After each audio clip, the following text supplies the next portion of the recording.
इंशाल्लाह मैं कभी भी लोगों को मिलता हूँ। मैं मुतोली कैटेगरी से इलेक्ट हो को आया सो मेंबर में वो हर मुतोली भी हर दिन भी मुझे कम का तो भी एक 25-30 मुतोली मुझे फ़ोन में कांटेक्ट कर लेते हैं। उनके पूरे काम भी अटेंड करता हूँ 24 आवर्स। उन्हें रात को फ़ोन करे तो मैं फ़ोन उठाता हूँ, उनका काम करता हूँ। ऐसा क्या भी मेरे बारे में सोचने की ज़रूरत नहीं। मैं कब फ़ोन करे तो भी मैं फ़ोन भी उठाता हूँ, उनका काम क्या रहा तो भी काम भी अटेंड करता हूँ। इसमें हमारे वक्फ बोर्ड में मेजर काम क्या रहता तो कमिटीज़ का रहता।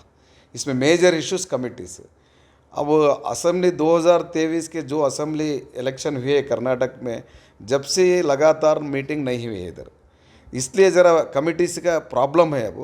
अब जब कल मैं चार्ज लिया तो उसके बाद मैं एक महीने में 2-3 मीटिंग कर को जितने भी कर्नाटक में कमिटीज़ पेंडिंग है पूरे भी हमें पूरे मेंबर्स के साथ मैं बैठ को जल्दी से जल्दी कमेटी के पूरे भी कॉन्स्टिट्यूट कर को प्रॉब्लम सॉल्व कर 100%। उसमें क्या डाउट नहीं। मैं भी कॉमन मैन ही, मैं क्या चेयरपर्सन हुआ तो मैं क्या बड़ा आदमी नहीं है, क्योंकि मैं हमें भी खेड़े से ग्राउंड इसके आए से आदमी आए।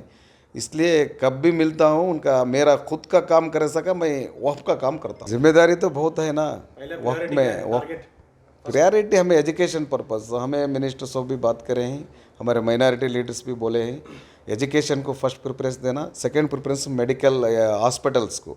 जो हमारे कर्नाटक में हमारे प्लान्ड है उसमें हर डिस्ट्रिक्ट में भी एक हॉस्पिटल, एजुकेशन के एक पीयू कॉलेज, जो हिजाब का मसला आया था वो टाइम में हमें एक हर डिस्ट्रिक्ट में एक PU college ladies specially lady PU college करना का तो हमें बोर्ड में डिसाइड भी करे हैं।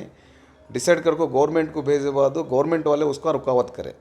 अब हमारा कर्नाटक में कांग्रेस हुकूमत है, उसके साथ हमारे जमीर भाई हैं, मिनिस्टर हैं वफ़ के, उनका हमें साथ ले को वो एजुकेशन को ज़्यादा हमें पहला प्रेफरेंस देते।